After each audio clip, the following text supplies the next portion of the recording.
Hi, I'm Gary Null. We're at the Villa in Northeast Texas. We're doing an anti-aging clinical study.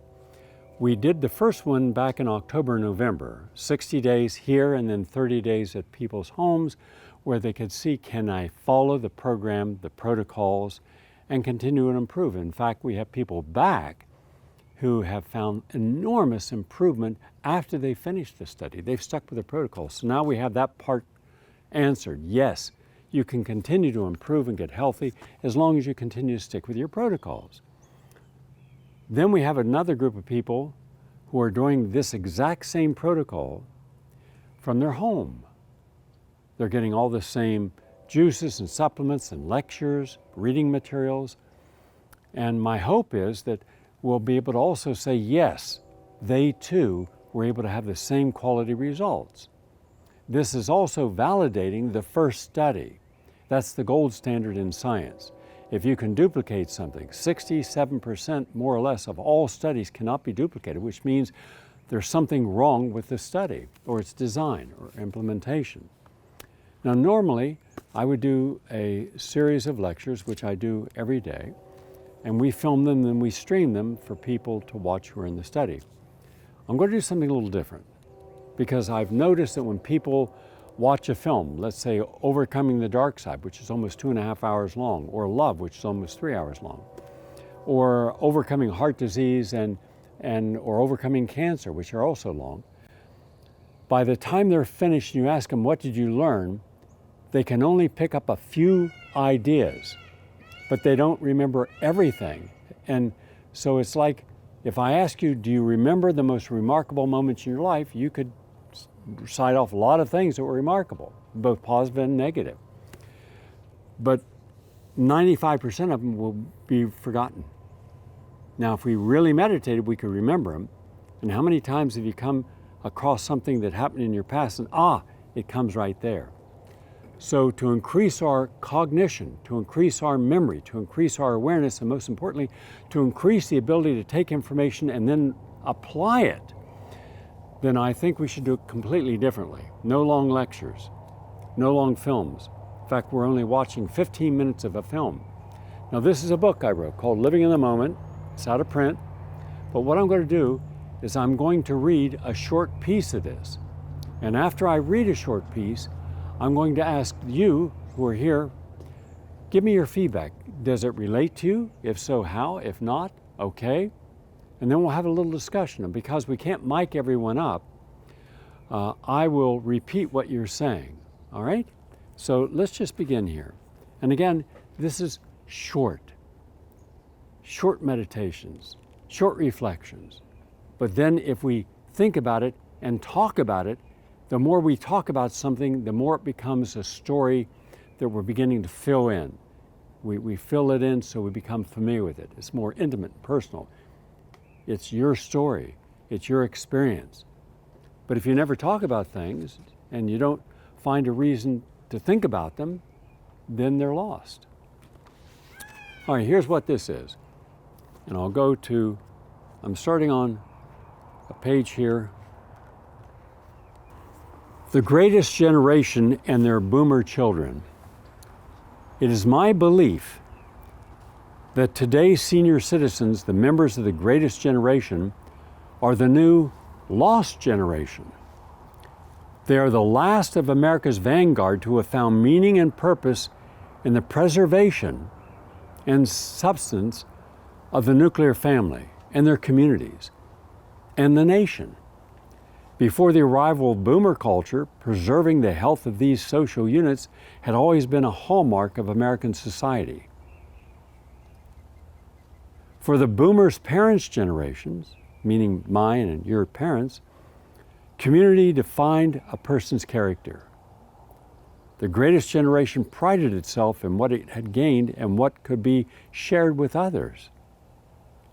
There was a culture of authentic altruism. It was all about interconnectivity and relishing the time spent with children and grandparents, neighbors, having food on the table surrounded by family, a steady job, a public education system for the children, clothing, and a house were all that was essential. Stability is one of the key words that best defines boomers' parents.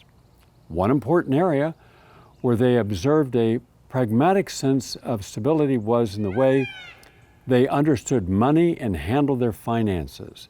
For them, a person's monetary power was determined by the amount of money saved rather than speculative assets. In other words, they perceived their financial worth in very concrete rather than illusionary figures. Of course, credit cards did not exist then, and any kind of borrowing was generally the exception rather than the rule. This was a generation forced to live within its means, ensuring stability and continuity in their lives. That's just one paragraph. So let's see what that meant to you. Since you've all seen growing up the sacrifices your parents made, the stability within a household, especially if you had two parents, the additional stability of having their parents or your grandparents that also has had some input, the idea that you were a part of a family, and if you went to school, all the eyes in that neighborhood were on you. You know, you were never alone. People weren't afraid to lock their doors. They didn't.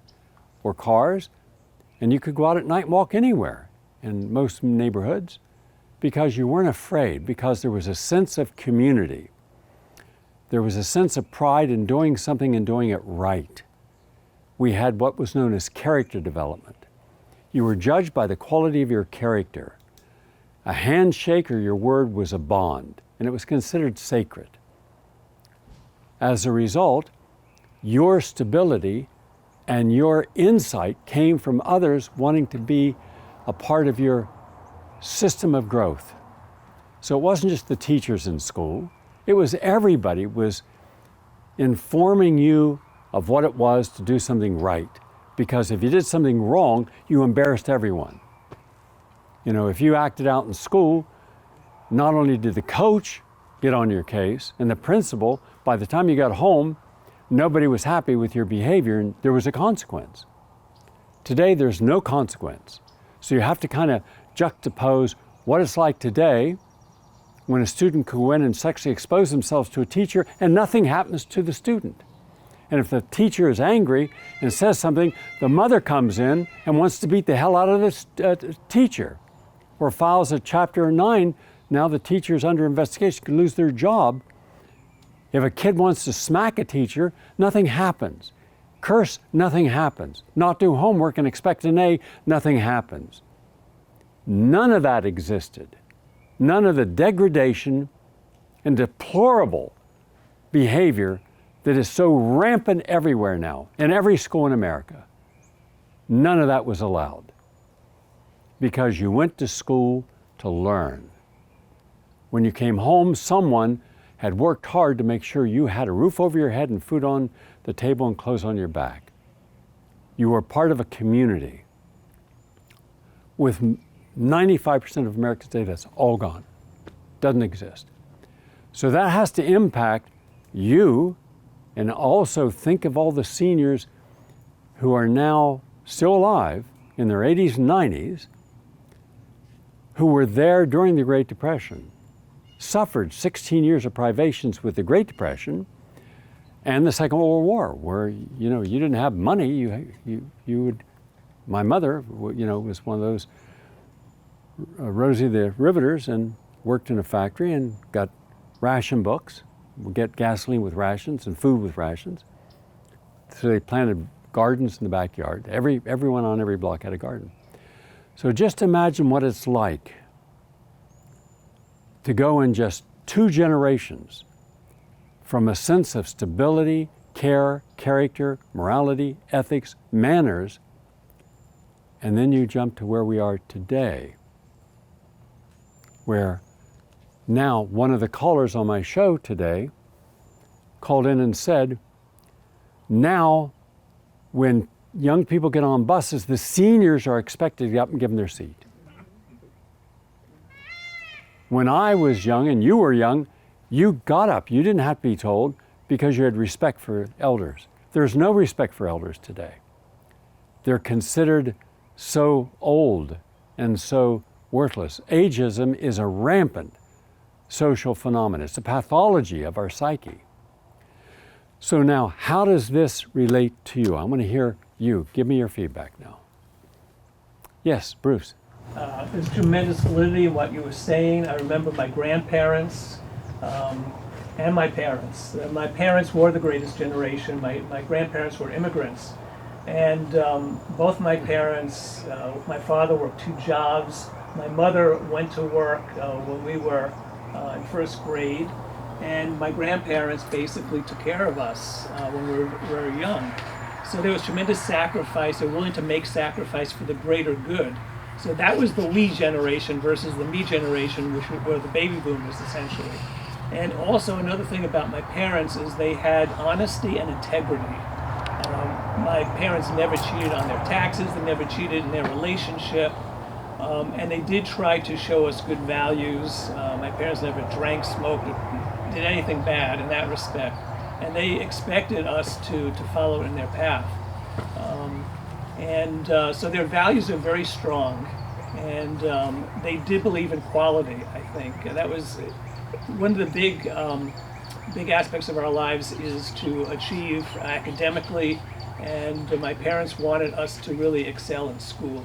So that's basically what they were pushing for us. And we did have a sense of family, as you mentioned, and a sense of community.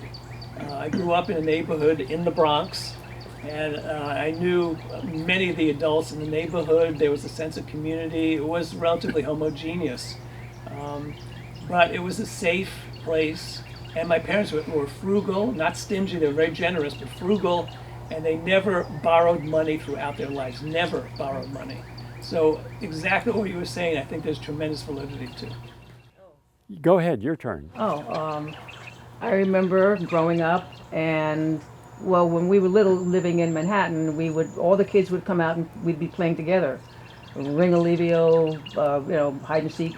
And I remember my mother would send us through the basement to go out the back door to go to across the street to the store.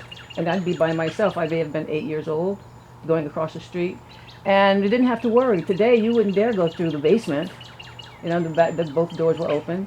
And I remember the parents would sit outside it would be in the summertime, maybe till 9, 10 o'clock, and the kids would all just be playing with each other. And then we moved to Alabama, and my mother worked very hard.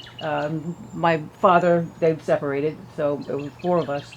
And my mother would be working 12-hour days. She would go to work, and when we were in the house, we'd be sitting around the table having a contest to see who could sing the best or something. And my brother would be the one that would decide who would be the best one to sing. So we'd be outside playing softball or something.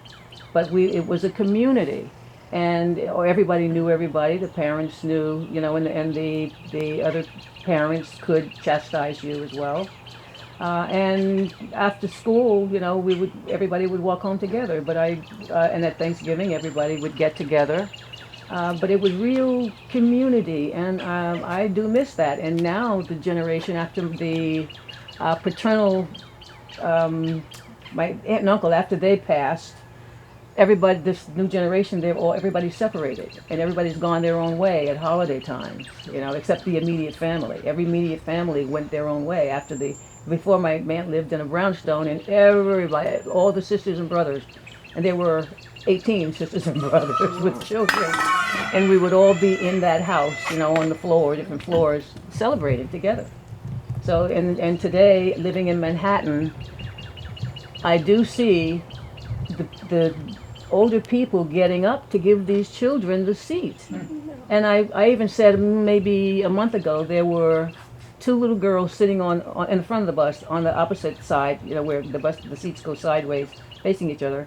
And the mother was on my side, and then there was me, and a man sitting with his little daughter over here. And an older man got on the bus with a cane, and he just stood over the kids, didn't say anything. So I said to the young man, "Can you please let this man have a seat?" And the little girl started to get up. I said, "No, the young man." The mother said nothing. And then I heard the man say, and the little boy got up, and he came over and sat here. And the man sitting with his daughter said, she should say something to the mother. She should say something to the mother. And I said, but parents don't teach the children. And he said no more, but that's the generation. I see the older people getting up to give these 10-year-olds, 11-year-olds. What does that tell you when an older person, possibly with some physical Never, limitation, and a young person doesn't see that? yeah, because they're all either in their cell phones or something, or But that because didn't- that's what the parents teach them. You don't have to get up when they're that little. But they're what sitting does there. that tell you about the X generation or the millennial generation? And that's their kids. Yeah. What does the that tell you? disrespect. Just the disrespect, and that's the way they grew up, in the society, the system. You can't spank the kids, you can't say the Pledge of Allegiance, and you can't mention the word God, so that's the system. But as long as people stay quiet when a system is being assaulted, then you abrogate to the person that now has control. And that's unfortunate. Yes. And today, people don't say anything because people will start a fight. They're afraid to say anything because they don't know where that other person's coming from, and they can start an argument. On the bus, you see it in trains. Well, have you seen how many teenagers are violent? Oh, yeah. TV. Yeah, and slugging people and getting away with it, laughing. School teachers are abused all the time, and there's no power within the system. It is so corrupt by administrators who are worthless. Nothing trickles down to the student or to the teacher that allows them to be accommodated. It stops at where it's profit and power. You've mentioned how there's enough money to go around for everybody. There is. I was on 125th Street last week, and the derelict, the people on the streets, it was awful. Mostly men, just hanging around on the corners, and some of them nodding out. That's coming back, it seems, the drugs. And it's heart-wrenching to see that, with so much that people have, and this is going on. It's sad. Well, don't you see it right now with the hoarding of food, where people want to get as much for themselves but not consider? We stopped selling more than one type of a product to a customer because I found some customers were buying 10 and 20. And I said, well, what if we run out? That is selfish then to the people who wouldn't have an opportunity to have anything.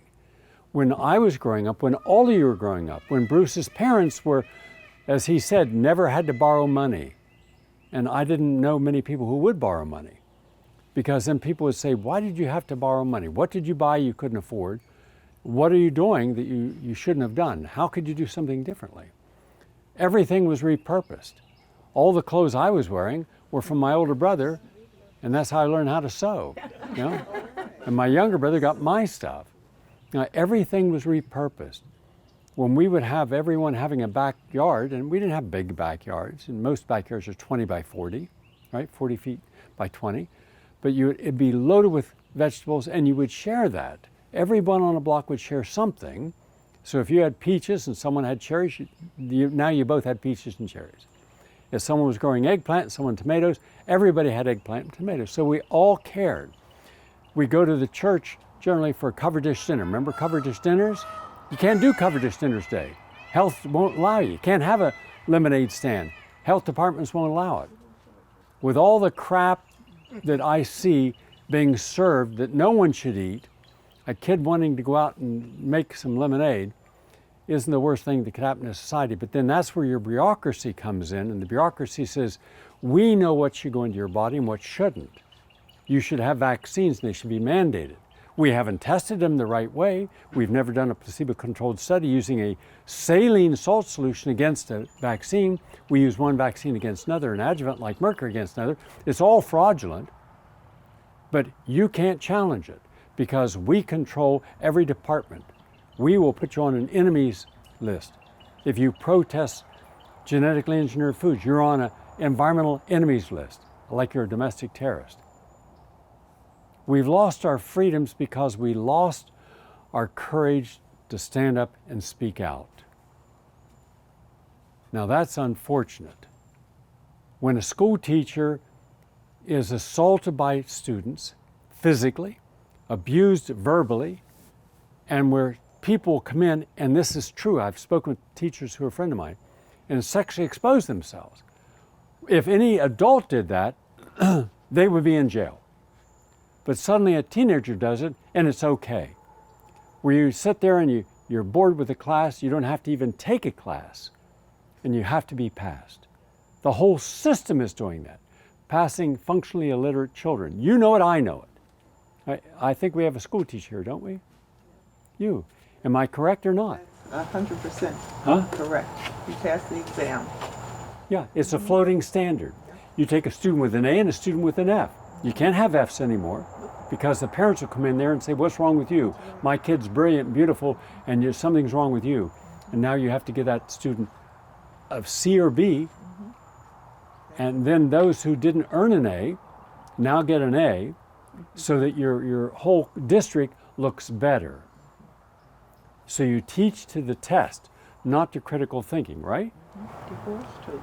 You're I had forced to to? lock the door, the front and the back door, in order to teach, and not teach the level of the child. If you teach the level of the child, he or she will pass. Reach their level, they will understand, they will pass the exam. There's nothing that difficult. You ask the kid, for instance, when I was teaching poetry, and I would ask them write a poem, and then ask another kid to put a beat to it. They were rhyming and making beautiful, feeling poems. And I got another letter. I said I could paste my living room wall with all the letters.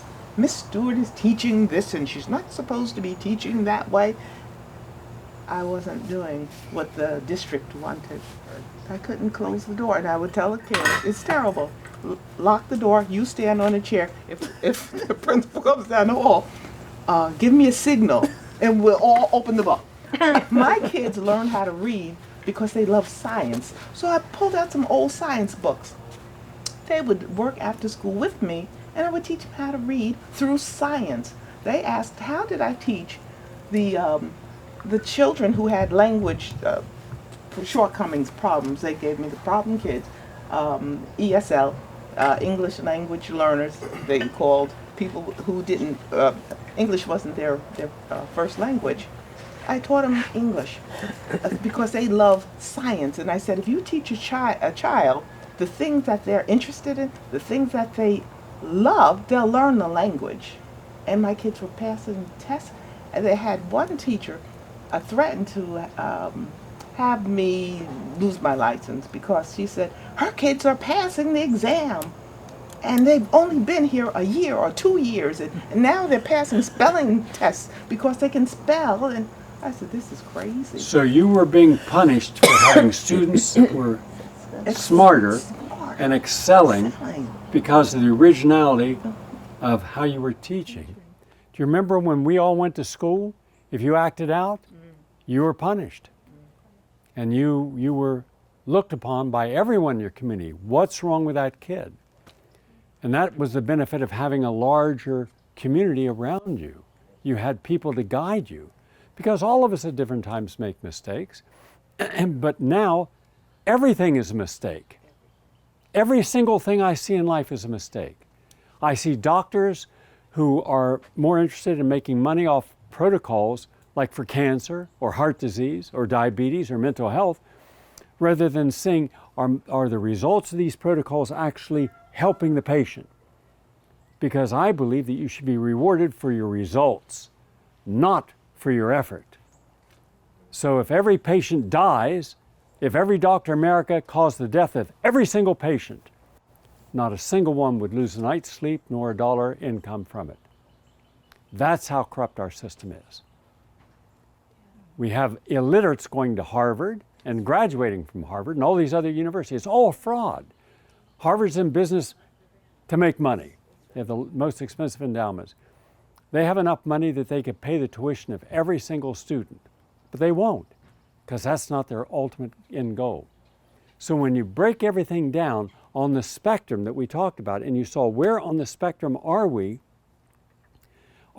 elevating ourselves based upon the protocols and the foundational structure, or are we deceiving ourselves.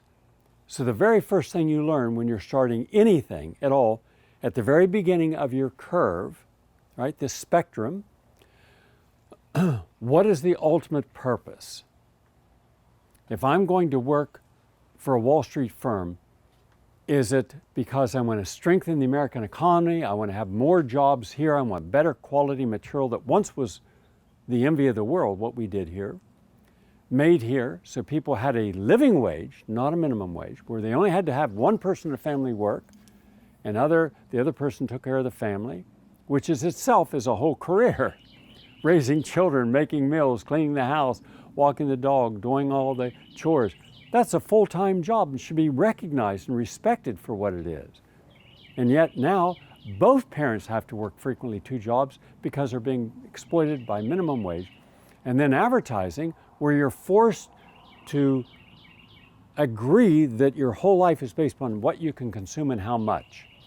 And making it so cheap that you can throw it away. You don't even have to fix it anymore.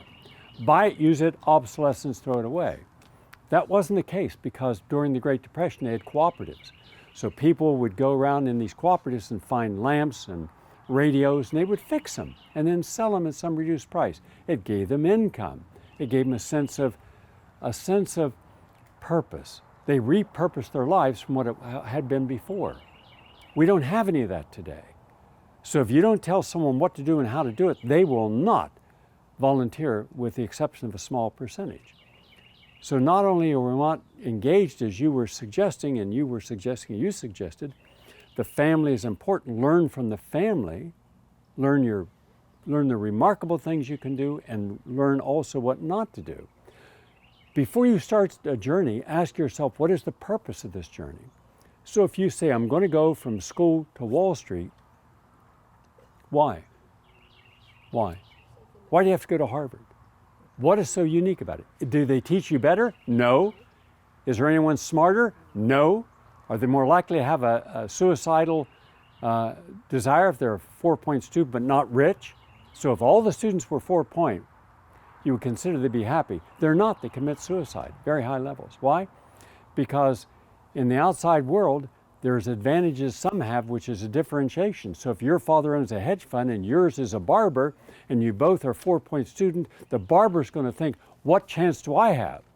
My dad's just a barber. That person's is a hedge fund. They're going to get all kinds of offers. I'm not. And that's the real world. So we live with the pretense, the facade, the illusions that something is better. So we start our learning curve already in an illusionary state. We're not real, we're not grounded. So the first time we're hit with the reality of the real world, we don't know how to handle it because the bubble we grew up in. Right now, we're taking the more motivated students and we're destroying them. Destroying them. Why? Because those students, in order to compete today in the excessive and false meritocracy, are giving up their childhood, giving up all of the organic, the visceral, the ethereal, learning from life. They have no hobbies. They have no, quote, close friends. They only have superficial friends on the internet. Their parents want to make them believe that they're so special. They were given special training before other kids. They were given special schooling. They were given tutors to help them pass their grades. They all are lined up with tutors. And as a result, the kid is now fearful of not having the parents' acceptance. So now they're learning to please the ego needs of the parent. And more often than not, these are professional parents, which are very demanding. If I became a doctor and chairman of a department, your mother became a lawyer, that's what we expect you to do. So we're sending you to Harvard and Yale. Now you got to give up your childhood, and you got to be a little adult starting at age 1.5. And so don't learn anything about life from being a part of life. We're going to put you in this bubble and surround this bubble with all the smart people, so you're going to be taught how to be smart. So you become valedictorian. You think that's a good thing. But then you go to Harvard and there's 5,000 other valedictorians. And then you study, but everyone else is studying. You get a 4-point, everybody else gets a 4-point. And then you go down to Wall Street and there's 150,000 other people, miserable people down on Wall Street, who have no idea what life's about, just how much money they got to make. Where's the best place to get tailor-made clothes? Where's the best restaurant to be seen? How can I become the person that can rent a whole house on, out on Long Island in the summertime in the Hamptons, or even better still, will I ever get that place where I can buy the house so I can brag about that house, even though I might hate going out there for the long commute and the heavy traffic and standing in line to go into a restaurant I wouldn't go in any circumstance and hang around people I don't like to begin with. Also, I can come back the next day and brag about who I saw and where I was. It's all a kabuki theater of pretense and pomp and circumstance. It's just massive, unbridled narcissism and egomania from very insecure people. And then they're trying to convince their clients to invest in things not because it's a safe investment, because they're making a commission. When it goes into a market, you make a commission. When you make a sell, and when you make a purchase. So they're making these. They're lying out their teeth about everything to everyone. None of these people have quality relationships because they compete against everyone in everything they do. There's no sense that they can just be humble or soft in anything. Everything has to be the great white shark. Even if they're a small shark, they'll paint a bigger fin on their back. They got to make you believe that they're the next you, because the bigger sharks who are making the millions of dollars a year, they're ruthless. They make their money off armaments. They make their money off trading in commodities essential to life. They don't care that someone has no water to drink. They don't care if a community has been privatized by them. They don't care. All they care about is, look how much money we made. But you already have so much. Never enough. So when you're insecure, there's never enough love to make you feel loved. There's never enough contentment to make you feel comfortable and confident. There's never enough open honesty because you feel insecure that your vulnerabilities might make you vulnerable to other people taking advantage of you. So it's everything's close to the vest, tight, hyper-reactive, hyper-kinetic. All of our communities are like cockroaches on speed. They are. They're just darting everywhere, not really knowing where they're going, but knowing they got to have some more of something in order to prove something. All because their parents never thought they were enough to be loved for who they were. So we have a generation where if you want a law, we should have gone around and just said, you're all taking condoms, mandatory, because the last two generations shouldn't have had any children. They are unworthy. They are, it's true, right? The worst generations in American history, our generation and the X generation, and now we got a really dysfunctional group in the millennial generation. We just beget more of the same in the worst downward spiral. That's what our parents and grandparents didn't have to contend with because they had meaning and purpose.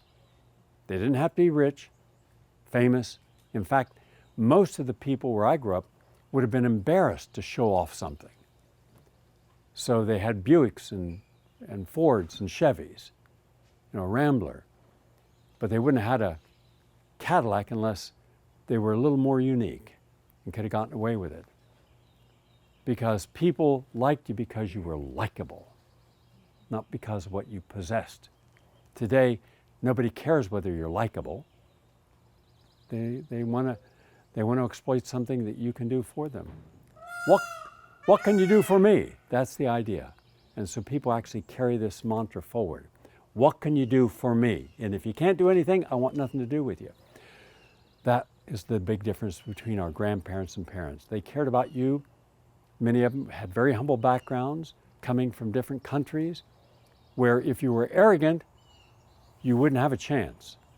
If you're humble, you had a chance, because humility allows us to feel an equalization in our standing. It's very emotional impact, this small reading that you did, because this is what I grew up with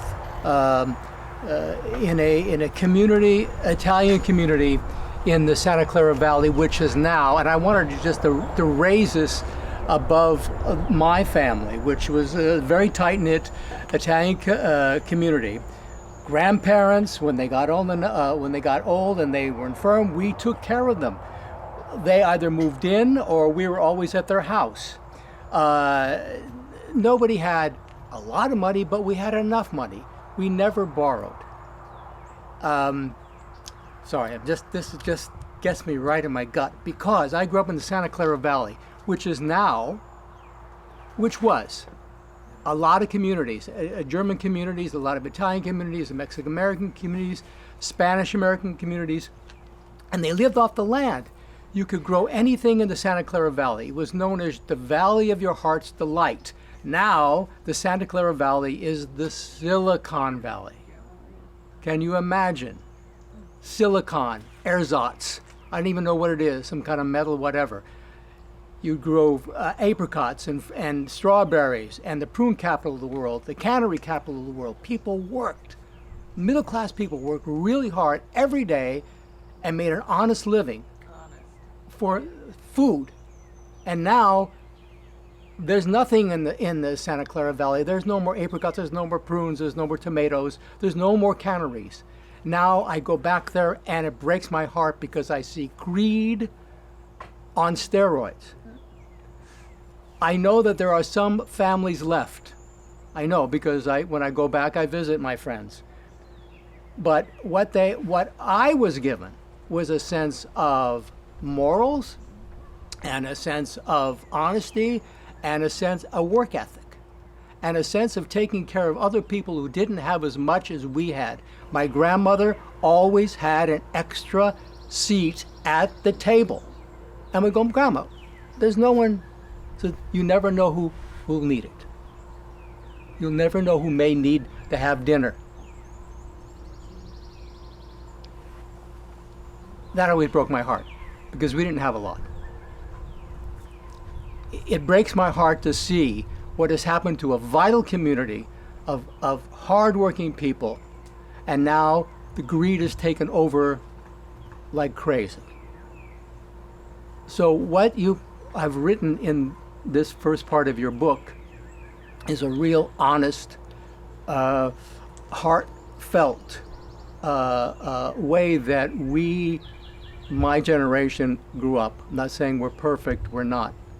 We have a dysfunction, but we had community, and there was always someone to go talk to if you needed help. And now I don't know if young people are talking to other young people or their elders, if they actually respect them. They think the older people, but what do they know? So that's, I mean, I have a lot more to say, but this is basically a very personal, and it hits me right in the heart. What has happened to younger people who they just can't seem to connect with their own community, with their own family. That's not natural, that's conditioned. What you value is what you're conditioned to value. If you're not conditioned to value the wisdom of a senior citizen, the collective energy of a community, and you're valuing your own space in front of a computer and Googling to see what the truth is without asking someone who's lived the truth, then everything you're getting is biased. And what we got growing up was a sense of authentic communication. Someone looked you in the eye. If you didn't look someone in the eye, they questioned why you're not looking me in the eye, right? They questioned you if you didn't use reason and common sense. Where you grew up and all of you grew up, you all grew up the same way. Doesn't matter how far in the geography you were. Didn't matter whether you were Mexican American or Italian American. You all had the same basic principles. We shared some common decency no matter where we were. Today, that has been homogenized, blandardized, and standardized down to where everything is supposed to be the same.